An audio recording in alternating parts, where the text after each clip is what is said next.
दोस्तों, इस कहानी में मेरा नाम करण है। मेरी पत्नी का एक्सीडेंट हुआ तो वो लाचार हो गई थी। मैं अब उसका ख्याल रखता था तो वो मुझे बहुत सारी दुआएं देती थी। मेरी माँ ने मुझसे कहा कि अब ये हम पर और तुम पर बोझ बन गई है, इसे छोड़ दो, इसे डिवोर्स दे दो। मैं तुम्हारी किसी दूसरी खूबसूरत सी लड़की से शादी करवाती हूँ। लेकिन मैं इस बात के लिए राजी नहीं हुआ था और अपनी सारी जायदाद बेचकर अपनी पत्नी का इलाज करवा दिया। जैसे ही मेरी पत्नी सेहतमंद हुई तो उसी रात अपने बॉयफ्रेंड के साथ भाग गई।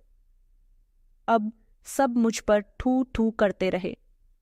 दिन अचानक पुलिस ने हमारे घर पर छापा मारा और तलाशी लेने लगे। तलाशी लेते समय जब माँ की चारपाई उठाई तो मेरे शरीर की जान निकल गई थी, क्योंकि मेरी पत्नी का एक्सीडेंट अचानक हुआ था। सब कुछ रुक सा गया था। डॉक्टर ने कहा था कि वो चल नहीं सकती। मैंने सब कुछ छोड़ दिया था, सिर्फ उसकी देखभाल करने लगा। माँ ने मेरे कंधे दबाए, वो रातों को जागकर मेरे साथ रोया करती थी। हम तीनों ने इस सदमे को स्वीकार कर लिया था, मगर कुछ अधूरा सा लग रहा था। गाड़ी का दरवाजा खुला और मेरा शरीर जैसे एक झटके के पीछे हुआ था। पीछे हुआ तो शोर बहुत था। हॉर्न ब्रेक लोगों की आवाज में दौड़ता हुआ अस्पताल पहुंचा। अंदर आईसीयू का दरवाजा बंद था, शीशा धुंधला था। मेरे हाथ में मेरी पत्नी की चप्पल थी। एक ही चप्पल, दूसरी शायद रोड पर गिर गई थी। जैसे जिंदगी की सीधी राह से वो भी कहीं खो गई हो। जब डॉक्टर ने कहा कि वो अब शायद कभी चल नहीं सकेंगी, तो मेरी आंखों में आंसू आ गए थे, लेकिन आंसू नहीं गिरे। शायद मर्द का दुख छुप जाता है, या छुपाने पर वो मजबूर हो जाता है। माँ मेरे साथ थी। उनके चेहरे पर भी वही परेशानी थी जो मेरे दिल में छुपी हुई थी। उन्होंने कहा कि हम सब कुछ करेंगे बेटा, तुम फिक्र मत करो। याद है, शादी के बाद पहली बार जब तुम्हारी पत्नी बीमार हुई थी तो तुम कितना घबरा गए थे। मुझे याद है कि उसके बुखार का टेम्परेचर 103 था और वो कांप रही थी। मैं सारी रात उसके पास बैठा रहा था। दबी आवाज में मैं उसके लिए प्रार्थना करता रहा था। उसने तब भी मुझे पकड़कर कहा था कि जब तुम होते हो तो मुझे डर नहीं लगता। आज अस्पताल में जब मैंने उसकी तरफ देखा तो वो सांस ले रही थी, मगर उसकी आंखें बंद थीं, जैसे वो कुछ कहकर चुप हो गई हो। माँ हर रोज मेरे साथ अस्पताल जाती थी। कभी कभी वो मुझे घर भेज दिया करती थी और खुद मेरी पत्नी के पास बैठी रहती थी। दिन मैं वापस आया तो माँ उसके बालों में तेल लगा रही थी। वो उसे बेटी कहकर पुकार रही थी। कहने लगी कि मेरी बेटी जल्दी से ठीक हो जाओ, तुम्हें मेरे बेटे को संभालना है, वो बहुत ही नाजुक दिल का है। ये सब मैं दरवाजे के बाहर खड़े होकर सुन रहा था और मेरी आंखों से पहली बार आंसू गिरे थे। लेकिन अजीब बात यह थी कि मेरी पत्नी की खामोशी बढ़ती जा रही थी। वो बोलती कम थी, मुस्कुराती कम थी, जैसे वो अंदर से किसी और झांक की तरफ निकल चुकी हो। मैंने कई बार कोशिश की कि उसके साथ बैठूं, तस्वीरें दिखाई, पुरानी बातें की, शादी के दिन की बातें की। जब वो लाल लहंगा पहनकर मेरे सामने आई थी तो मैंने कहा था कि मुझे लगा कि सपना है। वो बस सुनती थी, हल्के से मुस्कुरा दिया करती थी, लेकिन उसकी आंखें वो बिल्कुल खाली लगती थीं। अंदर कहीं ना कहीं मुझे लगता था जैसे कुछ लौट रहा है, जैसे कोई बात छुपाई जा रही है। माँ दिन में बहुत बिजी रहने लगी थी, कभी किचन में, कभी आंगन में, और अक्सर वो मेरी पत्नी के कमरे से खामोशी से निकलती थी। मैंने कुछ नहीं पूछा था। मुझे अपनी माँ पर शक का हक नहीं था। शायद हम जब किसी से बहुत प्यार करते हैं तो देखने का नजरिया खो बैठते हैं, बस मान लेते हैं कि सब ठीक है, ये सब ठीक हो जाएगा। लेकिन जिंदगी सिर्फ प्रार्थनाओं से नहीं चलती, उसमें भी कभी कभी कोई सच बहुत जुल्म जैसा होता है। मैंने इस समय कुछ नहीं जाना था, कुछ नहीं पहचाना था। मुझे लगा कि हम तीनों एक ही दर्द में शामिल हैं। मैंने सिर्फ अपनी पत्नी को बचाना चाहा, हर कीमत पर, लेकिन किस्मत तो शायद किसी और ही खेल की तैयारी कर रही थी।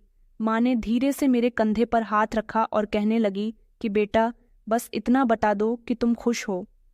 मैंने उनकी तरफ देखा। वो चूल्हे के पास खड़ी चाय बना रही थी। उनके चेहरे पर वही मोहब्बत थी, वही फिक्रमंदी थी जो हमेशा ही रहती थी। मगर उस दिन उनके शब्दों में कुछ और था, जैसे वो कुछ कहना चाह रही हूँ और शब्दों को चबा गई हूँ। मैंने जवाब नहीं दिया। खामोशी मेरे अंदर एक आदत बन चुकी थी। हर बात दिल में रखकर गुजार देना, अपनी सोचों का बोझ खुद उठाना, बस यही चल रहा था। इलाज महंगा हो रहा था। हर विजिट, हर दवा, हर थेरेपी हजारों में पड़ती थी। माँ ने अपने पुराने जेवर निकाले। वही जो मेरे पिता की निशानी थे, और मेरे हाथ पर रख दिए। मैंने हाथ पीछे खींच लिया और कहा कि माँ नहीं, मैं ये नहीं बेच सकता। माँ मुस्कुराई, जैसे पहले से वो जानती हो। उन्होंने कहा कि नहीं बेटा, तुम इसे बेच दो, तुम ही तो जायदाद के वारिस हो। मैंने वो रात नींद में नहीं गुजारी थी। घर के कोने कोने में मेरी पत्नी की आवाज़ बसी हुई थी। वहीं जो कभी जिंदगी से भरी होती थी, अब सिर्फ उसकी आहें रह गई थीं। माँ ने चुपचाप मेरे बिस्तर के पास चाय रख दी और चली गई। मैं जानता था कि वह मेरा दिल नहीं दुखाना चाहती, लेकिन वह यह भी चाहती थी कि मैं फैसला कर लूं। थेरेपी शुरू हुई, नई मशीनें आई, नर्स आई, शरीर में हरकत आना शुरू हुई, हाथों में ताकत, फिर धीरे धीरे पाँव की उंगलियां हिलने लगीं। हर बार मैं खुश होता था। माँ प्रार्थना करती थी, मगर मेरी पत्नी, वो तो बस खामोश देखती रहती थी, जैसे ही सब उसकी मर्जी से बाहर का नज़ारा हो, जिसमें वो सिर्फ तमाशा देख रही हो। एक रात मैंने उसके बालों में उंगलियां फेरी और कहा कि कभी कभी लगता है कि तुम बहुत दूर चली गई हो और मैं बस तुम्हें आवाज़ देता। उसने मेरी तरफ देखा, होठों पर हल्की सी मुस्कुराहट आई, मगर आंखें फिर वहीं वीरान थीं। मैंने कुछ नहीं कहा। कुछ सवाल ऐसे होते हैं जिनके जवाब हमें पहले से पता होते हैं, बस सुनने की हिम्मत नहीं होती। दिन गुजरते गए, पत्नी की हालत बेहतर होती गई, शरीर में जान आने लगी, मगर हमारे बीच दूरियां बढ़ती गईं। मैंने सब कुछ दिया, वक्त, पैसा, नींद, सेहत, मगर फिर भी लगा कि जैसे उसे खो रहा हूँ। रोज थोड़ा थोड़ा मार्क सर मुझे देखकर प्रार्थना करती थी और कहती थी कि ऊपर वाला तुम्हें सलामत रखे, तुम अपनी पत्नी का साया बनकर रहो। उनकी बातों में सुकून होता था, मगर उस सुकून के पीछे एक दीवार थी जो मैं देख नहीं पा रहा था। कभी कभी वो मेरी पत्नी से बात करते हुए लम्हे भर को खामोश हो जाती थी, जैसे कुछ याद आता हो या फिर कुछ छुपाती हो, और मेरी पत्नी, उसकी आंखों में वही बात रहती थी जो जुबान पर कभी नहीं आई। मैंने हर मुमकिन कोशिश की कि उसकी नज़रों से वो उलझन, वो खालीपन पढ़ सकूं, मगर मैं नाकाम रहा। जैसे मैं किताब पढ़ने की कोशिश कर रहा हूं जिसका हर पन्ना किसी और जुबान में लिखा गया हो। जिंदगी रूटीन पर आ रही थी, या शायद हम तीनों ने बस अपने अपने दर्द को रोज के कामों में लपेट लिया था। फिर एक दिन ऐसा आया जब मैंने अपने आप से नज़र चुरा ली, क्योंकि जो कुछ मैंने बचाने के लिए सब कुछ लुटा दिया था, शायद वो पहले ही मुझसे विदा हो चुकी थी। सिर्फ मैं था, अपनी उम्मीद की लाठी पर टिका हुआ, और उस उम्मीद के पीछे एक सच छुपा हुआ था जो अभी तक मुझे जाहिर नहीं हो रहा था। रात के 2 बज रहे थे। कमरे में खामोशी थी, सिर्फ पंखे की धीमी आवाज़ और कभी कभी खिड़की से आने वाली हवा का शोर था। मेरी आंख खुली तो आदत के मुताबिक मैंने अपनी पत्नी की तरफ देखा। बिस्तर खाली था, तकिया साफ सुथरा था और चादर ढंग से बिछी हुई थी। मैंने सोचा कि वो शायद वॉशरूम में गई होगी, मगर दरवाज़ा खुला पड़ा था और वॉशरूम में अंधेरा था। मुझे अजीब सी घबराहट का एहसास हुआ। मैंने पूरा घर छान मारा था, छोटे आंगन से लेकर किचन तक हर कमरा देखा, मगर वो मुझे कहीं भी नजर नहीं आई थी। ना उसकी व्हील चेयर, ना उसके चप्पल, और ना ही उसकी छड़ी। कुछ भी वहां पर नहीं था। वो ऐसे गायब थी जैसे कभी थी ही नहीं। मेरी सांसें अटकने लगी थीं। माँ के कमरे में गया तो वो भी सो रही थी। मैंने माँ को हिलाया तो वो घबराकर उठ गई, कहने लगी कि क्या हुआ है बेटा, सब ठीक है ना। मैंने बस इतना कहा कि माँ, शालिनी नहीं है। माँ की आंखों में एक लम्हे को हैरानी उतर आई थी। फिर जैसे ही वो कुछ समझ गई हो, वो चीख उठी और कहने लगी कि भाग गई है वो। ये शब्द तीर बनकर मेरे सीने में जख्म कर गए थे। मैं कुछ कहे बिना दरवाजे की तरफ बढ़ा। गेट खुला हुआ था, बाहर सन्नाटा था, गली वीरान थी, कोई निशान नहीं था, कोई निशानी नहीं थी। वो जो चल भी नहीं सकती थी, एक कदम मुश्किल से उठाती थी, वो कैसे अकेले चली गई। मैं सड़कों पर निकला, अंधेरी गलियों में बेमकसद दौड़ता रहा। अस्पताल, क्लिनिक, वो पार्क जहां कभी हम बैठा करते थे, हर जगह गया मगर कुछ नहीं मिला। मोबाइल निकाला, फोन किया, नंबर भी बंद जा रहा था। दोबारा किया, फिर भी बंद जा रहा था। एक डर मेरे दिल में बैठ चुका था कि वो जा चुकी थी। घर वापस आया, तुम्हारे सवाल करती हुई नजरों से देखा। मैंने सर हिला दिया कि नहीं मिली। माँ ने थके हुए शब्दों में कहा, मैं कहती थी ना कि इस लड़की की तबीयत में वफा नहीं बची। तुमने सब कुछ कुर्बान कर दिया और उसने तुम्हारा सब कुछ बर्बाद कर दिया। उसने तुम्हारे बारे में कुछ भी नहीं सोचा। मैंने माँ की बात नहीं सुनी। मैं बस सोफे पर बैठा छत को घूर रहा था जैसे वहां कोई जवाब लिखा हो जो मेरी समझ से बाहर था। सुबह होने तक मोहल्ले में बात फैल चुकी थी। दादी माँ दरवाजे पर बैठी कह रही थी कि कल रात अंकित ने गेट खुला हुआ देखा था, कहीं वो किसी के साथ ना निकली हो। तभी एक औरत ने चुपके से कहा कि सुना है इलाज के दौरान उसकी किसी लड़की से दोस्ती हो गई थी, और सबने उस औरत की बात को सच मान लिया। क्यों नहीं मानते? मैंने खुद उस पर भरोसा किया था, सब कुछ उस पर वार दिया था। अब वो चुपचाप चली गई थी। पुलिस में रिपोर्ट दर्ज करवाई तो ऑफिसर ने जैसे पहले से तैयार सवालात मेरे सामने रख दिए थे। उन्होंने कहा कि शक है किसी पर तुम्हारी अपनी पत्नी शालिनी के साथ लड़ाई हुई थी। क्या तुम्हारे पास किसी का नंबर या मैसेज कुछ है? मगर मेरे पास तो कुछ भी नहीं था, बस गायब चेहरा था और कुछ धुंधले लम्हे थे जिन्हें मैं जोड़ने की कोशिश कर रहा था। माहिर आने जानने वाले को कहती कि हमने तो उसे अपनी बेटी बनाया, उसे बहुत प्यार दिया। मेरे बेटे ने उसके इलाज की खातिर जमीन बेच दी और वो बगैरत यहाँ से चली गई। इन बातों के दौरान माँ कभी मेरी तरफ देखती नहीं थी, जैसे वो जानती हो कि मैं इस पर क्या सोच रहा हूँ, या शायद माँ भी अंदर ही अंदर कुछ छुपा रही हो। मेरी रातें लंबी हो गई थीं, दिन जैसे वक्त को खींचकर चला रहा था। मैं शालिनी की वापसी का इंतजार करता था, मगर साथ में मैं ये भी सोचता था कि अगर वो लौट आई तो क्या मैं वहीं रहूंगा? उस पर भरोसा कर सकूंगा क्या? जो कुछ लौटा है वो वापस आ सकेगा? मेरे दिल ने ये बात मानने से इनकार कर दिया था। वो अगर अपनी मर्जी से चली जाती तो कम से कम कुछ कहकर, कुछ छोड़कर तो जाती, कोई शब्द, कोई इशारा, कोई निशान। लेकिन वो तो खामोशी से गायब हो गई थी, जैसे हवा में बदल गई हो। न उसका कोई फोन आया था, न कोई मैसेज, बस एक तस्वीर और एक अधूरा शब्द था। रात को मैं अपनी पत्नी के कमरे में गया था, जहां हर चीज वैसी की वैसी ही थी जैसे उसने छोड़ी थी। अलमारी खोली तो उसकी खुशबू अभी भी कपड़ों में बसी हुई थी। उसका एक दुपट्टा मेरे हाथों में आया, मैंने आंखों से लगा लिया। याद आया कि शादी के कुछ दिन बाद वो मुझसे कहती थीं कि कभी मैं नहीं रहूं तो मेरे कपड़े संभाल कर रखना, उनमें मेरी सांसें रहेंगी। मैंने तब हंसकर कहा था कि ऐसी बातें मत किया। आज वही कपड़े मेरी सांस खींच रहे थे। वक्त जैसे रुक गया था, हर लम्हा जैसे सुस्त हो गया था, दिल बोझल हो गया था। मोहल्ले में चर्चा जारी थी। कुछ कहते थे कि उसका बॉयफ्रेंड था, मौका मिलते ही चली गई। कुछ कहते थे कि ऐसा कुछ नहीं होता अगर सास पहले दिन से ही उसके साथ सही व्यवहार रखती, और कुछ लोग सिर्फ तमाशा देख रहे थे। हमदर्दी के शब्दों में जहर घुला हुआ था, मगर मैं सबसे दूर था और अपने अंदर की खामोशी से लड़ रहा था। माँ ने अब घर के कामकाज खुद संभाल लिए थे, खुद सफाई किया करती थी, नाश्ता बनाया करती थी, सब कुछ चुपचाप करती थी। कभी कभी मुझसे कहती थी कि कुछ खा लो बेटा, खुद को बर्बाद मत करो। मैं उनकी बात मानने की कोशिश करता था, मगर निवाला गले से नहीं उतरता था। कुछ खाने में टेस्ट नहीं रहा था, सुनने में सुकून नहीं रहा था, सिर्फ शालिनी की कमी हर जगह मुझे महसूस होती थी। एक दिन मैंने माँ को शालिनी के कमरे में देखा। वो उसकी चीजें ठीक से रख रही थी, कपड़े फोल्ड करके अलमारी में रख रही थी। मैं खामोशी से दरवाजे पर खड़ा रहा। उनकी हरकत में सुकून था, जैसे किसी बोझ से छुटकारा पाकर अब सब कुछ समेटा जा रहा हो।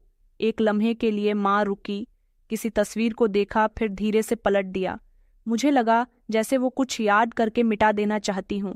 मैं पीछे हट गया था, कमरे में नहीं गया। उसी लम्हे एक एहसास ने मुझे जकड़ लिया कि कुछ तो है जो नजर नहीं आ रहा, कुछ तो ऐसा है जो कहाँ नहीं गया। शालिनी की गुमशुदगी, माँ का सुकून, मोहल्ले की बातें, सब कुछ किसी न किसी धुंध में लिपटा हुआ महसूस होने लगा था। हर नज़ारे के पीछे एक और नज़ारा छुपा हुआ था। मैंने कई बार अपनी पत्नी शालिनी का नंबर डायल किया था। हर बार एक ही जवाब मिला कि ये नंबर बंद है या फिर पहुंच से बाहर है। मैं बैठकर सोचता रहा कि क्या वो सच में चली गई है? अगर चली गई तो किसके साथ और कहाँ और क्यों? मगर ये सवाल एक और सवाल खोलते थे। जवाब कभी नहीं आता था। रातों को मुझे नींद कभी आ जाती थी, कभी नहीं आती थी। सपनों में उसकी झलक दिखाई देती थी, कभी वो मुझे बुलाती थी, कभी रूठकर दूर चली जाती थी। एक रात सपने में वो मेरे सामने खड़ी हुई थी और मेरी आंखों में आंखें डालकर कह रही थी कि तुमने कुछ नहीं देखा? कुछ भी नहीं। मैं चीख कर उठा था, पसीने में भीगा हुआ था, दिल तेज धड़कता रहा। दिनों के साथ खामोशी बढ़ती गई। अब कोई सवाल नहीं करता था, कोई तसल्ली नहीं देता था। सब जैसे मान चुके थे कि वो चली गई है। मैं अभी भी दरवाजे की तरफ देखता था। हर बार जब गेट की कुंडी हिलती तो एक लम्हे के लिए दिल धड़कता था कि शायद शालिनी हो, मगर हर बार मायूसी होती थी। माँ दिन ब दिन मजबूत नजर आने लगी थी, जैसे उन पर कोई असर नहीं हुआ हो, और यही बात मेरे दिल में एक कन्फ्यूजन पैदा करती गई।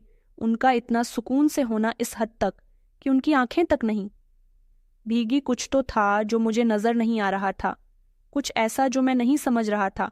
और ये खामोशी सबसे खतरनाक थी, क्योंकि कभी कभी चीख सुनाई देती है, दिखाई देती है कि कुछ गलत है, मगर जब खामोश हो और हर चीज पहले जैसी हो, तब समझ नहीं आता कि जख्म कहाँ है, मगर खून बहता रहता है।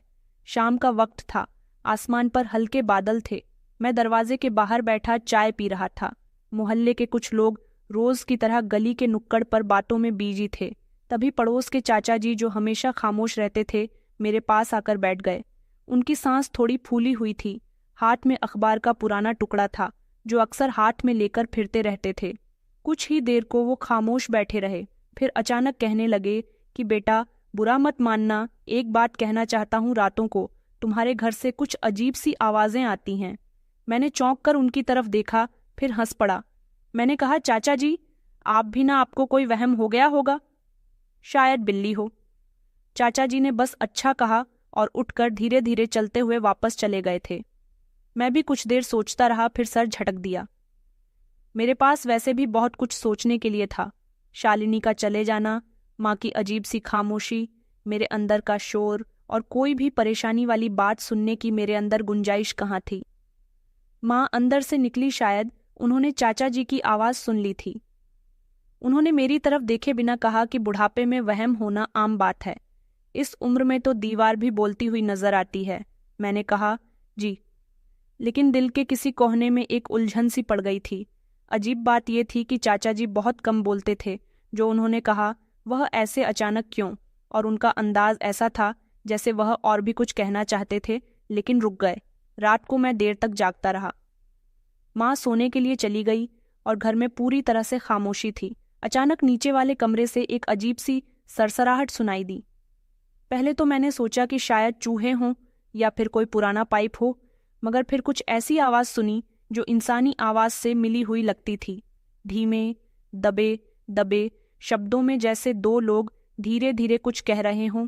मेरे शरीर में उलझन पैदा होने लगी। मैं खामोशी से बिस्तर से उठा और दरवाज़ा धीरे से खोला, और सीढ़ियों की तरफ बढ़कर हर कदम के साथ मेरे दिल की धड़कन तेज हो रही थी। नीचे पहुंचा तो सब कुछ पहले जैसा था। लाइट बंद थी, अंधेरा था, दरवाज़ा बंद था। मैंने कमरे की तरफ कान लगाए, लेकिन अब कुछ भी सुनाई नहीं दे रहा था। मैं वापस ऊपर आकर लेट गया था, मगर नींद नहीं आ रही थी। एक बेचैनी सी छा गई थी। कुछ तो था जिसे मैं समझ नहीं पा रहा था। शालिनी की गुमशुदगी के बाद सब कुछ जैसे ही एक सपना सा लग रहा था, मगर वो आवाज़, वो एक लम्हे की झलक, जैसे किसी सपने को हकीकत से जोड़ने के लिए आ गई हो। अगले दिन माँ रोज की तरह काम में लगी रही।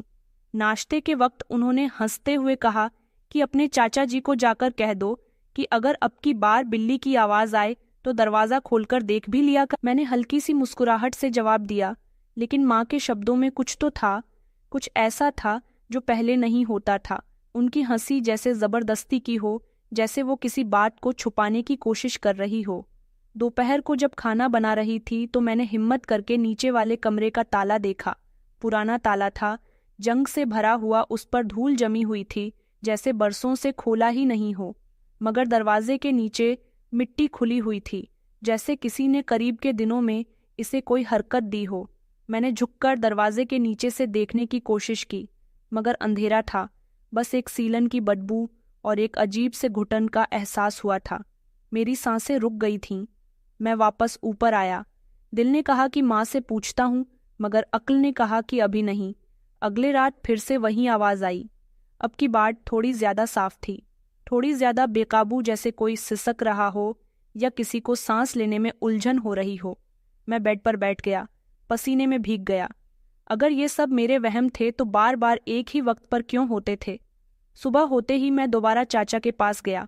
उनकी आंखों में एक अजीब सी थकन थी। मैंने उसे साफ साफ कह दिया था कि चाचा जी, आपने जो कहा था वह सच है, आपने कुछ देखा है। वह कुछ देर खामोश रहे, फिर धीरे से कहने लगे कि देखा नहीं, लेकिन सुना जरूर है। पिछले कई दिनों से रात के खास समय पर तुम्हारे घर से कुछ ऐसा निकलता है जो ठीक नहीं लगता।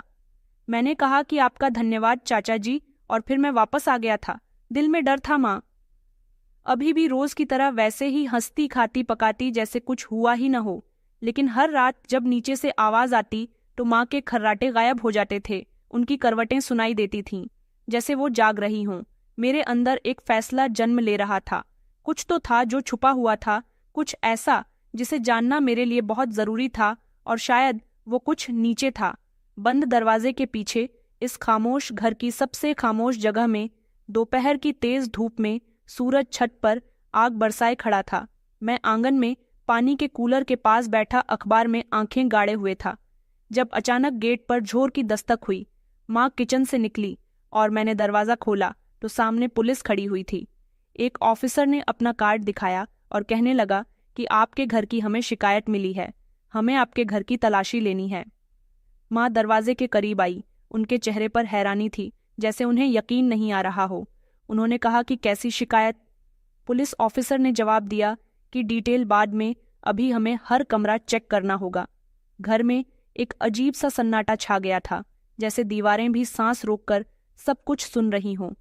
मैंने इशारे से कहा कि ठीक है, जो करना है कर लो। पुलिस ने तलाशी शुरू कर दी थी। पहले किचन, फिर मेरी पत्नी का कमरा, फिर स्टोर रूम, फिर गेस्ट रूम। माँ बार बार उनके पीछे जा रही थी, कभी पलट रही थी, कभी कह रही थी, तो कभी अपने कपड़े ठीक कर रही थी, लेकिन उनके हाथ थोड़े कांप रहे थे। पुलिस ऑफिसर बार बार उन्हें रोक रहा था। मैडम, हमें हमारा काम करने दीजिए। फिर एक सिपाही उनके कमरे में गया जहां माँ का कमरा था। उन्होंने इर्द गिर्द देखा, नीचे की तरफ नजर दौड़ाई, फिर अचानक कहा कि साहब, यहाँ पर कुछ है। माँ तेजी से आगे बढ़ी और कहने लगी, यहाँ पुरानी चीजें रखी हुई हैं, बस, और कुछ भी नहीं है। पुलिस ने माँ का बेड हटाया। नीचे धूल जमी हुई थी, लेकिन बीच में एक लोहे का हैंडल बना हुआ था, जंग से भरा हुआ, जैसे बरसों से किसी ने उसे छुआ भी नहीं हो। फिर भी वो साफ नजर आ रहा था। पुलिस ऑफिसर ने मुझे देखा और कहने लगा कि ये किस चीज का हैंडल है। मैं हैरान खड़ा था। मैंने सोचा, मैंने तो कभी जिंदगी में ये हैंडल नहीं देखा। वो जगह तो मेरी माँ के बेड से ढकी रहती थी। मैं कुछ कहने ही वाला था कि माँ कहने लगी, वहाँ पुराना टैंक रखा गया था, कभी उसका हैंडल हो, बाकी वहाँ कुछ भी नहीं है। पुलिस ने कोई बात सुने बिना हैंडल खींच दिया। दरवाजा खुलने की आवाज एक चीख जैसी महसूस हुई थी, जैसे सालों से बंद था, किसी की सांसें अचानक बाहर निकली हो। लकड़ी की सीढ़ियों नीचे जा रही थी, जिन पर कदम रखते ही चिड़चिड़ाहट उभरी थी। मैं, पुलिस और 2 सिपाही धीरे धीरे नीचे उतरे। हर कदम के साथ एक नमी की बदबू और सन्नाटा और ज्यादा गहरा होता गया। नीचे अंधेरा था, दीवारों पर नमी जमी हुई थी, कुछ जगहों पर फफूंदी, और हर तरफ से सीलन की बदबू आ रही थी। नीचे पहुंचते ही सामने एक पुराना सा लोहे का दरवाजा दिखाई दिया। उस वक्त उस पर भी जंग लगा हुआ था और हल्की सी हथकड़ी जैसी कोई लकीर हो। हवलदार ने हाथ से उसे हिलाया तो दरवाजा नहीं खुला। फरीक ने जोर लगाया, दूसरे ने दरवाजा पकड़ा और दरवाजे को धक्का दिया तो वो खुल गया था। अंदर की हवा रुकी हुई थी, जैसे वक्त यहाँ थम गया हो। रोशनी कम थी, सिर्फ एक बल्ब लटक रहा था। हल्का हल्का झूलता हुआ कमरे के बीचों बीच फर्श पर एक शरीर पड़ा हुआ था। वो कोई और नहीं बल्कि मेरी पत्नी शालिनी थी, जो बेहोश पड़ी हुई थी, जैसी कोई पुरानी तस्वीर हो, सालों से अलमारी के कोने में रखी हुई हो। मैं फौरन ही दौड़कर उसके पास गया।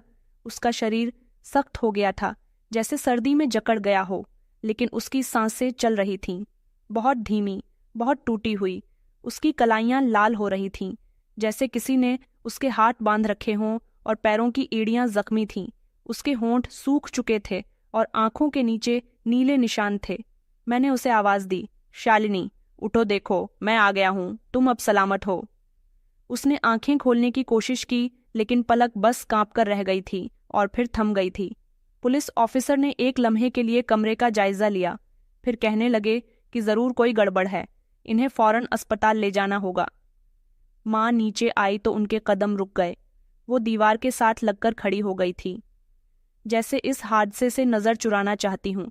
ये शायद अंदर ही अंदर उसका सामना करने की हिम्मत जमा कर रही हूँ। उनका चेहरा पीला पड़ चुका था, साथ ही वो बहुत परेशान भी लग रही थी। पुलिस ने मुझे रोका और एम्बुलेंस को कॉल लगाई। कुछ ही लम्हों के बाद एम्बुलेंस आ गई थी और शालिनी को अस्पताल ले जाया गया। मैं साथ जाना चाहता था, लेकिन पुलिस ने कहा कि आपसे कुछ बातें पूछनी है, ये कानूनी कार्यवाही है। मैंने सिर्फ एक नज़र अपनी पत्नी पर डाली, जो अब एक बार फिर से मिल चुकी थी, लेकिन इस बार उसकी बहुत खराब थी। पुलिस ऑफिसर ने नीचे के कमरे की तस्वीरें लीं। दीवारों पर मौजूद निशान, बंद अलमारी, पुराने बर्तन, खाली बोतलें और एक कपड़ा जो जमीन पर पड़ा हुआ था, शायद मेरी पत्नी का दुपट्टा था। हर चीज जैसी कोई दर्दनाक कहानी सुना रही थी, लेकिन शब्दों के बिना माँ चुपचाप खड़ी रही। किसी सवाल का जवाब नहीं दिया, किसी नजरिए से नजर नहीं मिलाई। जब पुलिस ने कहा कि आपको पुलिस स्टेशन चलना होगा इन्वेस्टिगेशन के लिए, तो उन्होंने बस सर हिलाकर कहा कि ठीक है। घर अब वीरान लगने लगा था। वो कमरा जहां मेरी माँ होती थी, उनका बिस्तर होता था, उसके नीचे का राज और सारी खामोशी, जैसे हर चीज अब बदल गई हो। वो माँ जो रातों को जागकर मेरे लिए पानी रखती थी, जो मेरे दुख पर रोया करती थी, वही अब एक बड़े सवाल के नीचे दब चुकी थी। पुलिस स्टेशन में बयान देते समय मैं अंदर ही अंदर बिखरता रहा। मैंने बताया कि मेरी पत्नी लापता हो गई थी। मैंने उसकी गुमशुदगी की रिपोर्ट भी दर्ज करवाई थी। मेरी माँ ने मुझसे कहा था कि वो खुद लौट आएगी, लेकिन आज पता चला कि वो किसी और के नहीं बल्कि मेरे ही अपने घर के नीचे थी। जहाँ से वो रोज गुजरना रहा, वो मेरी मदद की आस में पड़ी रही। पुलिस ने कहा कि ये कोई मामूली कैद नहीं लगती, बहुत सोच समझकर किया गया है। हमें पूरी तरह से इन्वेस्टिगेशन करनी होगी। शाम को जब मैं अस्पताल गया तो मेरी पत्नी होश में आ चुकी थी। मुझे देखते ही उसकी आंखों में एक ऐसी थकन उभर आई थी जो शब्दों में नहीं बताई जा सकती थी। मैं उसके पास बैठा था, उसका हाथ पकड़कर और कहने लगा कि बस शालिनी, अब सब ठीक हो जाएगा, तुम फिर कभी अकेली नहीं रहोगी। उसने धीरे से सर हिलाया। उसके होंठों पर कंपकपाहट थी, जैसे कुछ कहना चाहती हो, लेकिन उसका शरीर साथ नहीं दे रहा हो। डॉक्टर ने बताया कि शारीरिक कमजोरी बहुत ज्यादा है, लेकिन अगर आप इन्हें समय पर नहीं लाते तो बात बहुत आगे जा सकती थी। इस शब्द ने मेरे अंदर कुछ तोड़ दिया था। वक्त पर पहुंचना, लेकिन बरसों से मैं उसी घर में था, रोज उसी कमरे के ऊपर सोता था, फिर भी कुछ नहीं देख सका, कुछ नहीं सुन सका। माँ पुलिस की निगरानी में थी, लेकिन खामोश थी, जैसे उन्हें किसी भी बात का पछतावा नहीं हो, या शायद हो, लेकिन उन्होंने उसे अंदर से कहीं दफन कर दिया हो। अब कानून ही फैसला करेगा कि वो सब आखिर क्या था और क्यों हुआ और किस नीयत से किया गया। मगर मेरे लिए ये सब सवाल नहीं थे। मेरे लिए सच सिर्फ इतना था कि मेरी पत्नी जिंदा है, और ये जिंदगी अब मेरी पूरी कोशिश की वजह बनने वाली थी। नीचे का रास्ता बंद हो चुका था, लेकिन उसका साया अब मेरे वजूद से लिपट गया था, और हर रात के पीछे एक खामोश चीख थी जो मैं बरसों तक सुन नहीं सका। पुलिस ने जैसे ही माँ से सवाल शुरू किया, उनकी आवाज ऊंची हो गई। वो चीखने लगी, हाथों से अपना सर पकड़ लिया और कहने लगी कि मैंने कुछ नहीं किया, मैंने शालिनी को कोई नुकसान नहीं पहुंचाया। उनके शब्द दीवारों से टकरा रहे थे, लेकिन उनकी सच्चाई कहीं भी दिखाई नहीं दे रही थी। पुलिस वाले उनके साथ सख्ती से पूछताछ कर रहे थे और माँ का चेहरा बार बार बदलता जा रहा था। माँ की आंखों में जो कुछ था वो मैं बरसों से पहचानना आया था, मोहब्बत, फिक्र, ममता। लेकिन अब वहाँ एक और रंग था। शायद वो खुद को बचाने की कोशिश कर रही थी। वो खामोशी से सब सुन रही थी, लेकिन हर सवाल पर वो अपने जज्बात में उलझ जाती थी, जैसे जवाब उन्हें भी याद न हो या वो जानबूझकर खुद से भूलना चाहती हूँ। शालिनी अस्पताल में थी। डॉक्टर के मुताबिक वह काफी दिनों से शायद तकलीफ में थी। उसके शरीर पर साफ जख्मों के निशान थे। उसे बंद करके रखा गया था। खाना भी वक्त पर नहीं दिया गया था और उसकी दिमागी हालत भी काफी कमजोर हो गई थी। इन बातों ने केस को और ज्यादा रंगीन बना दिया था। पुलिस अब हर पहलू से पूछताछ कर रही थी। मैं कोने में बैठा हुआ सब देख रहा था। मेरी जुबान बंद हो गई थी, जैसे शब्द कम हो चुके हों। मैं कभी माँ की तरफ देखता था, कभी पुलिस की रिपोर्ट में झांकता था और कभी अपनी हथेली को घूरता था, जिस पर उस दिन पत्नी की गिरफ्त के निशान अभी तक मौजूद थे। सब कुछ पहले जैसा महसूस हो रहा था। पुलिस ऑफिसर ने मेरी माँ से पूछा कि आप कह रही हैं कि आपने कुछ नहीं किया, तो फिर वो लड़की कैसे बेसमेंट तक पहुंची? दरवाज़ा बंद था, बाहर से ताला लगा हुआ था और नीचे का रास्ता सिर्फ आपके कमरे से जाता था। माँ खामोश हो गई। उनकी आंखों में आंसू थे, मगर उनकी खामोशी चीख रही थी। उनके होंठ कांप रहे थे, लेकिन जुबान बंद थी। उसी लम्हे मुझे महसूस हुआ कि वो अंदर से टूट चुकी है, या शायद उनकी सच्चाई उन्हें इजाज़त नहीं दे रही कि वो कुछ कहें। तभी एक और इंस्पेक्टर अस्पताल से वापस आए। उनके हाथ में एक बैग था जिसमें कुछ पुरानी चीज़ें थीं, एक डायरी, कुछ दवाइयाँ, एक चाबी और एक खाली मोबाइल कवर। उन्होंने कहा कि ये सब कुछ बेसमेंट में पड़ा हुआ था। इंस्पेक्टर ने कहा कि ये डायरी बहुत ही स्पेशल है, इसी की मदद से हमें पहले गवाही मिलेंगे। डायरी के पेपर पर मेरी पत्नी के हाथ से लिखा हुआ था, वो दर्द जो जुबां पर नहीं आया, लेकिन उसने पेन से उस डायरी पर लिख दिया था। उसमें कुछ डेट्स लिखी हुई थीं, कुछ तारीख पर माँ का जिक्र था और कुछ पर तो सिर्फ शब्द थे कि आज फिर रोशनी नहीं आई। मेरे हाथ सूज चुके हैं, वो रोज आती है, कुछ कहती नहीं, बस देखती है। मैंने पढ़ा और मेरे अंदर एक डर की दीवार टूट गई थी, जैसे सब कुछ मेरी नज़रों के सामने रखा जा, बिना किसी शब्द के, बिना ढके छुपे। ये वो सच था जिसकी मैंने कभी उम्मीद भी नहीं की थी, और अब वो धीरे धीरे मेरे सामने खुल रहा था। माँ ने जब वो डायरी देखी, उनके चेहरे का रंग उड़ गया था। उन्होंने चीख कर कहा कि ये सब झूठ है, ये उसने खुद लिखा है मुझे फंसाने के लिए। पुलिस ने ठंडी आवाज में कहा कि देखो मैडम, हम झूठ और सच का फैसला खुद कर लेंगे, आप सिर्फ हमारे सवालों का जवाब दे दो। मैं एक बार फिर से खामोश था, जैसे किसी और का किस्सा सुन रहा हूं, लेकिन हर पन्ने पर लिखा हर शब्द मेरे सीने में गूंज रहा था। वो औरत जिसे मैंने अपनी जिंदगी कहा, वो मेरे घर में कैद रही, मेरे कदमों के नीचे से खिसकती रही, और मैं रोज उसके कमरे के ऊपर से गुजरता रहा। पुलिस ने माँ को हिरासत में ले लिया। आखिरी बार उन्होंने मेरी तरफ देखा। उनकी नज़रों में ना पछतावा था, ना नफरत थी, बस एक थकन थी, जैसे वो हार गई हूँ। किसी अपने ही खेल से वो कुछ कहना चाहती थी, कुछ शायद अपनी सफाई में, शायद अपने फैसले की कोई वजह। लेकिन अब मैं सुनने की कंडीशन में नहीं था। उस रात मैं दोबारा माँ के कमरे में गया। नीचे उससे खाने में वही जंग वाला दरवाज़ा, वही सन्नाटा था। मैंने लाइट ऑन की, हर वो चीज़ देखी, शालिनी की जंजीरों के निशान, खाली बोतल, और वो दीवार जिस पर खाली शब्द उंगलियों से गोदे गए थे। मुझे सुनो। मैं घुटनों के बल बैठ गया और ज़मीन पर हाथ रखकर बस सांस लेता रहा। उस समय मुझे लगा जैसे ज़मीन के अंदर उसकी चीखें अभी भी मौजूद हैं, हर एक दीवार पर हर साया उसकी गवाही दे रहा हो। मेरी माँ पुलिस की हिरासत में थी, लेकिन मुझे पता था कि सिर्फ वही मुजरिम नहीं थी, मैं भी मुजरिम था, अपनी पत्नी का, अपनी नादानी का, अपनी अंधी वफादारी का, अपनी आंखें बंद रखने का, और रिसर्च का पहला टुकड़ा था जो मेरे हाथ में आया था। बाकी पूरा सच अभी सामने आना बाकी था। पुलिस की इन्वेस्टिगेशन जैसे जैसे आगे बढ़ रही थी, मामला गहरा होता जा रहा था। सबूत इकट्ठे हो रहे थे, लेकिन असली झटका उस समय लगा जब पड़ोसी चाचा जी को बुलाया गया, उनका बयान लिया गया। वो वहीं चाचा जी थे जिन्होंने मुझे कुछ दिन पहले कहा था कि तुम्हारे घर से अजीब अजीब आवाज़ें आती हैं। इस बार उनके पास सिर्फ आवाज़ नहीं, कुछ और भी था। उनके बयान ने हर चीज़ को बदलकर रख दिया था। उन्होंने पुलिस के सामने कहा कि एक रात में छत पर था। गर्मी की वजह से मुझे नींद नहीं आ रही थी। अचानक करण के घर के आंगन में हलचल हुई। मैंने नीचे झांककर देखा तो करण की माँ शांति जी किसी को घसीट रही थी। मैंने साफ तो नहीं देखा कि कौन है, लेकिन शरीर बेजान सा लग रहा था। मैं डर गया और चुपचाप अंदर चला गया। बाद में समझ आया कि शायद कोई बीमार हो, लेकिन अगली सुबह जब करण की पत्नी गायब हुई तब मुझे शक हुआ था। पुलिस ऑफिसर ने उनकी बात पर नोटिस लिया और मुझे खामोश नज़र से देखा। मेरी आंखें ज़मीन पर थीं, सब कुछ एक दूसरे से जुड़ रहा था। आवाज़ धीमी थी, पर पुराना दरवाज़ा, मेरी पत्नी की लिखी हुई डायरी, और अब ये गवाही। पुलिस ने माँ के सामने यह बयान रखा था। वह खामोश रही। उन्होंने ना इनकार किया, न सफाई दी, जैसे शब्दों की ज़रूरत ही नहीं रही हो। उन्होंने सिर्फ हाँ कहा था। एक लम्हा ऐसा आया था जब हवलदार ने कहा कि ये गवाही अगर अदालत में पेश की गई तो मामला सीधा आजीवन कारावास तक जा सकता है। तभी माँ ने एक लंबी सांस ली और नज़र मुझ पर गड़ दी। मैं जो दूर बैठा हुआ था, सब सुन रहा था, उनकी निगाह से बच नहीं सका।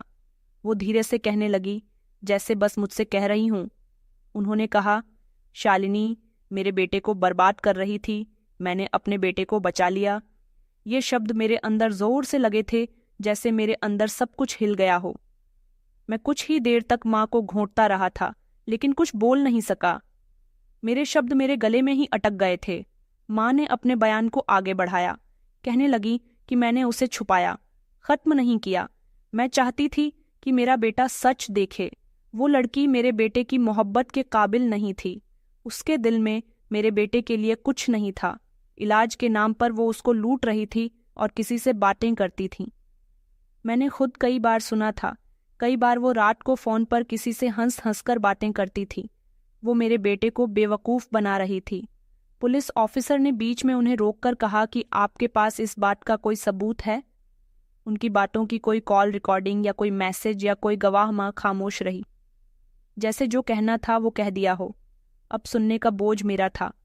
मेरी पत्नी अभी भी अस्पताल में थी। उसकी हालत कुछ बेहतर हो रही थी, मगर खामोश थी। शायद उसे अभी अंदाजा था कि अभी सच पूरी तरह से सामने नहीं आया, अभी कुछ बातें छुपी हुई हैं।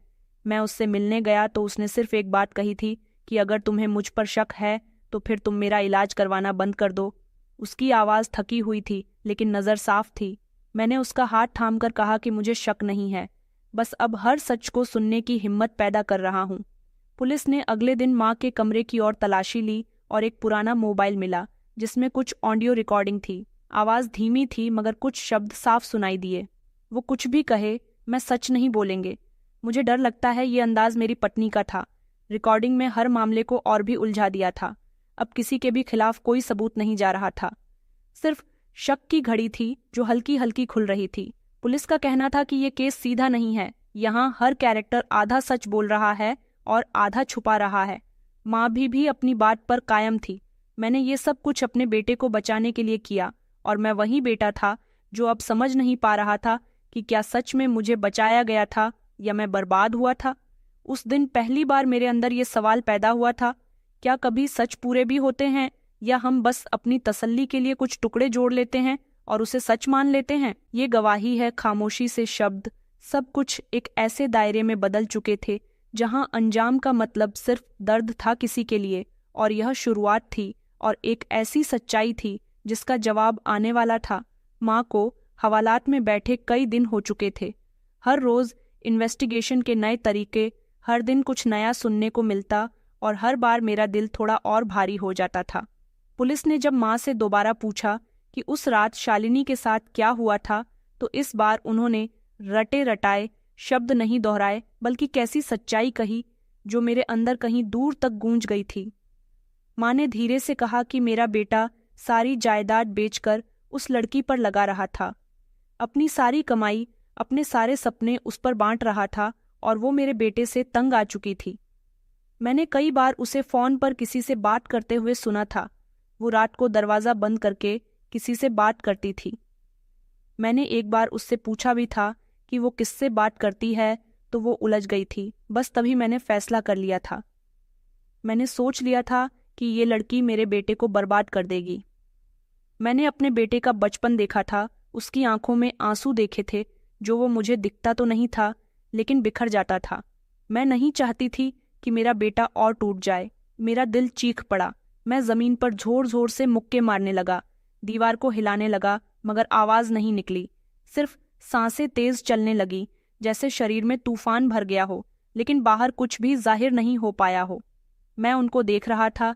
ये वही औरत थी जिसने मुझे जन्म दिया था, जिसने मुझे पाल पोस कर बड़ा किया था, मेरे लिए रातों को जागती थी, मुझे लोरी सुनाया करती थी, सर्दियों में मेरे ऊपर रजाई डालती थी, गर्मियों में हाथ से पंखा किया करती थी। वही औरत आज मेरे सामने ये सब कह रही थी। पुलिस ने उनसे पूछा, तो फिर आपने उसे नीचे क्यों रखा? आपने इस बारे में किसी से शिकायत क्यों नहीं की? बेटे से बात क्यों नहीं की?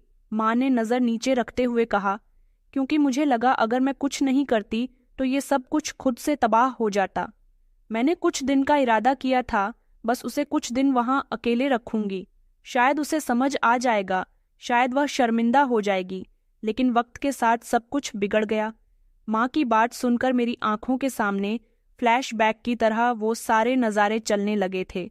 मेरी पत्नी का बदलता हुआ बर्ताव, उसकी खामोशियां, माँ की वो नज़रों से हटती हुई परेशानी और वो लम्हे जब मुझे लगता था कि कुछ है जो मैं देख नहीं पा रहा। दूसरी तरफ अस्पताल में शालिनी अब बात करने लगी थी। धीरे धीरे सच्चाई उसकी जबान से भी निकलने लगी थी। उसने बताया, मैं अकेली हो गई थी, मेरा शरीर चलने लगा, तू दिल में कुछ और सो जाई। मुझे शक था कि शायद तुम सिर्फ तरस खा रहे हो, मोहब्बत नहीं कर रहे। मांझी ने जब मेरे इलाज पर ऐतराज़ किया तो मैंने उनसे उलझना शुरू कर दिया। शायद वो समझ गई कि अब मैं खामोश नहीं रहूंगी।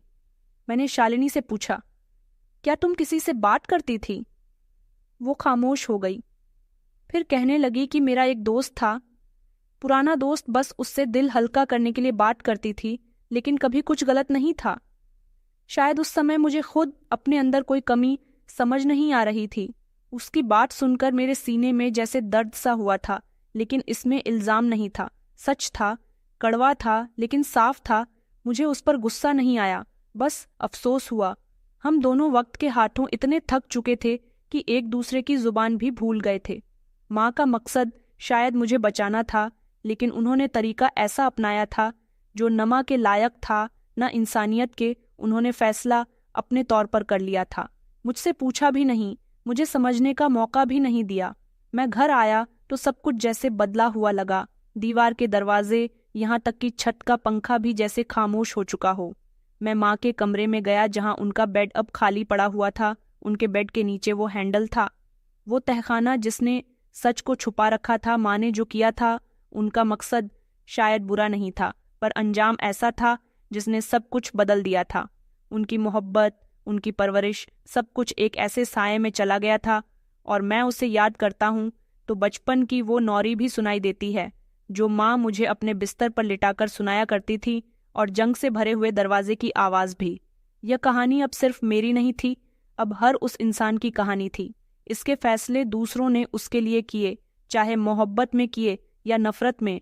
और मकसद कभी कभी सच नहीं होता, बस एक पर्दा बन जाता है जो आखिरकार उठ ही जाता है। पुलिस ने चार्जशीट तैयार कर ली थी। इल्ज़ाम संगीन थे। इंसान को कैद में करना और उसको दिमाग और मानसिक रूप से प्रताड़ित करना एक संगीन जुर्म है, और मेरी माँ ने ये जुर्म किया था। वो नाम जो कभी मेरे स्कूल बैग पर, मेरे रिपोर्ट कार्ड पर होता था और मेरे सपनों में गर्व से बोला जाता था, लेकिन अब उनका नाम पुलिस स्टेशन में एक आरोपी के तौर पर दर्ज हो चुका था। घर वीरान हो चुका था, वही कमरा, वही दीवार, लेकिन एक अजीब सी खामोशी हर जगह छाई हुई थी। माँ के जाने के बाद घर से प्रार्थनाओं की गूंज खत्म हो गई थी। जो आवाज़ कभी सुबह के साथ शुरू होती थी, अब रात के सन्नाटे में गुम हो चुकी थी। किचन के बर्तन जिन हाथों की महक से पहचाने जाते थे, अब बंद पड़े थे। आंगन की मिट्टी सूखी हुई थी, जैसे किसी ने उस पर पानी देना छोड़ दिया हो। शालिनी अस्पताल से घर आ चुकी थी। उसकी चाल अब बेहतर थी, लेकिन कदमों में भरोसा भी वापस नहीं आया था। जब वो इस घर में दाखिल हुई तो सबसे पहले उसने छत की तरफ देखा था, जैसे चाह रही हो कि नीचे के साए हट जाएं और कुछ रोशनी मिलेंगे। मैं उसके साथ था, लेकिन हमारे बीच में खामोशी थी जिसे शब्द नहीं तोड़ सकते थे। सिर्फ वक्त ही था जो कुछ बेहतर कर सकता था। शालिनी का हर कदम मुझे माँ के इनकार की गूंज सुनाता था। हर दरवाज़ा जो वो खोलती थी, हर चीज़ जिसे वो हाथ में लिया करती थी, उसमें मेरी माँ की छुअन कहीं ना कहीं बाकी थी, और मेरी पत्नी उसको महसूस भी करती थी, सहती भी थी। मैं उसे कुछ भी भूलने को नहीं कहता था, सिर्फ जीने को कहता था। अदालत में केस शुरू हुआ और वकीलों की बहस, गवाहों की गवाही और माँ की खामोशी। उन्होंने एक बार भी अपनी सफाई में कुछ नहीं कहा था। सिर्फ एक दिन अदालत के कमरे में मेरी तरफ देखा और हल्के से मुस्कुराई और फिर नज़र झुका ली थी। उनकी नज़रों में कुछ भयानक नहीं था, बस एक खालीपन था, जैसे सब खत्म हो चुका हो। मेरा बयान सबसे ज्यादा अहम था। जब मैं गवाही के लिए कटघरे में खड़ा हुआ तो मेरे हाथ कांप रहे थे। मैंने कहा कि मैंने अपनी माँ पर यकीन किया। आंखें बंद करके मैंने अपनी माँ पर विश्वास किया। मुझे लगा कि वो मेरी सलामती चाहती है, लेकिन उन्होंने वो सब मुझसे छीन लिया जिसके लिए मैं जीता था। उन्होंने मेरी पत्नी को कैद नहीं किया, उन्होंने मेरा दिल बंद कर दिया, मेरे यकीन का कत्ल कर दिया। अदालत में खामोशी छा गई थी। माँ ने तब भी कुछ नहीं कहा था, जैसे हर इल्ज़ाम को वो खामोशी से सहन कर चुकी हूँ। शायद वो जानती थी और वो जो चाहती थी वो पूरा नहीं हुआ, और जो कर बैठी वो माफ़ी के काबिल नहीं था। अदालत ने एक सलामत फैसला कर लिया और मैं घर वापस आकर बैठ गया था। उसी आंगन में जहाँ कभी मेरी माँ बैठकर सब्जी काटती थी, आज वो जगह खाली थी और उनकी आवाज़ अभी भी मेरे कानों में गूंज रही थी, लेकिन वो आवाज़ सुकून नहीं देती थी। वो आवाज़ अब एक बोझ बन चुकी थी। शालिनी मेरे पास आई, मेरे हाथ पर हाथ रखे। उसकी आंखों में अभी भी थकन थी, लेकिन साथ में एक अजीब सी नरमी भी थी। उसने कहा कि हम एक बार फिर से सब कुछ शुरू कर सकते हैं, लेकिन इस बार कोई झूठ नहीं होगा, कुछ भी छुपाया नहीं जाएगा, बस सच के साथ सब कुछ शुरू होगा। मैंने सर हिला दिया था। मुझे और कुछ नहीं चाहिए था, ना बदला, ना चर्चा, ना हमदर्दी। मुझे सिर्फ इंसाफ चाहिए था, वो भी ऐसा इंसाफ जो शोर नहीं करे। इसके बाद कोई इल्ज़ाम बाकी न रहे, ना मेरे दिल में, न शालिनी की आंखों में। ये वो लम्हा था जहां कहानी का शोर थम रहा था और अंदर एक नई जंग की छाप सुनाई दे रही थी। एक ऐसी जिंदगी जिसमें गुजरे लम्हों की राख सैम अपना नया कल बनाना चाहते थे। खामोश इंसाफ जो चीखों से नहीं सच्चाई से होता है, और सच आखिरकार हमारे बीच खड़ा था, पूरी तरह से कड़वा, लेकिन दिल में सुकून था, जैसे आसमान ने भी कुछ देर रोने के बाद खामोशी ओढ़ ली हो। आंगन में बैठे हुए मुझे कई घंटे बीत चुके थे। सामने वही कुर्सी थी जिस पर मेरी पत्नी शाम को बैठकर चाय पिया करती थी। आज वह फिर उसी जगह बैठी हुई थी, जिंदा थी, खुश थी, सलामत थी और अपनी आंखों में अनगिनत बातें लिए। अस्पताल से वापस आने के बाद कई दिन गुजर चुके थे। उसके शरीर के जख्म तो अब भर चुके थे, मगर जो अंदर के जख्म थे वो दोनों के बीच दीवार बनकर खड़े थे। हम दोनों ने कुछ खास बात नहीं की थी, बस एक दूसरे की मौजूदगी को बर्दाश्त करना सीख लिया था। कभी कभी वो मेरी तरफ देखती थी, मैनेजर चुरा लिया करता था। कभी मैं कुछ कहना चाहता था, मगर शब्द साथ नहीं देते थे। घर का माहौल बदला हुआ सा था, माप जेल में थी। उनके बिना ये घर अजनबी लगने लगा था। वही कमरा, वही आंगन, वही दरवाजे, सब कुछ वही था, मगर अब उनमें माँ की परछाई नहीं थी, और शायद यही खामोशी दोनों के दिल में मौजूद थी। माँ की गलतियों ने हम दोनों को तोड़ दिया था। एक शाम मेरी पत्नी ने धीरे से कहा कि ये घर अभी भी सलामत लगता है, लेकिन वैसा नहीं जैसा पहले हुआ करता था। मैंने जवाब दिया, हम दोनों भी तो वैसे नहीं रहे जैसे पहले हुआ करते थे। वो हल्के से मुस्कुराने लगी, जैसी मेरे शब्दों से परहेज कर रही हो, लेकिन इस मुस्कुराहट में तकलीफ छुपी हुई थी। मेरी पत्नी का हर दिन एक कोशिश होता था कि नॉर्मल जिंदगी की तरफ लौटने का, खुद को दोबारा जीने के काबिल बनाने का। वो अब किचन में जाकर खाना बनाया करती थी, दरवाज़ा खोलती थी, आंगन में बैठती थी, कभी कपड़ों को धोया करती थी, घर के सारे काम करती थी। मैं उसे खामोशी से देखता रहता था, ना तो रोक पाता था, न थाम सका था, क्योंकि अब मुझे लगता था कि मेरे हाथों से सब कुछ छूट चुका है। फिर एक दिन उसने कहा कि हम सब कुछ नए तरीके से शुरू कर सकते हैं। ये शब्द सीधा मेरे सीने में जा बैठे थे। वॉरर, जिसे एक माँ ने जमीन के नीचे छुपाने की कोशिश की थी, आज खुद जमीन से निकलकर मुझे नया रास्ता दे रही थी। मैंने धीरे से कहा कि शुरू तो हम कब का कर चुके हैं, बस मानने में देर की है। हम दोनों ने एक दिन माँ की पुरानी अलमारी खोली, उनके कपड़े निकाले, उसमें कुछ जेवर और एक डायरी थी। उस डायरी में उन्होंने मेरे बचपन की एक एक याद लिख रही थी, जब मैं बीमार होता था, जब मैं पहली बार स्कूल गया था, जब मैं रोकर माँ की गोद में छुप गया था। शालिनी ने वो डायरी पढ़ते हुए एक शब्द कहा कि औरत तुमसे बहुत प्यार करती थी, बस उस प्यार को काबू में रखना नहीं जानती थी। मैं खामोश रहा, क्योंकि मेरी पत्नी ने वो बात कही थी जिसे मैं खुद से भी कहने से डरता था। माँ की कैद, उनका जुर्म, उनके अंजाम, सब कुछ अदालत के तरीके से चल रहा था, लेकिन मेरे लिए वो सब अजीब था।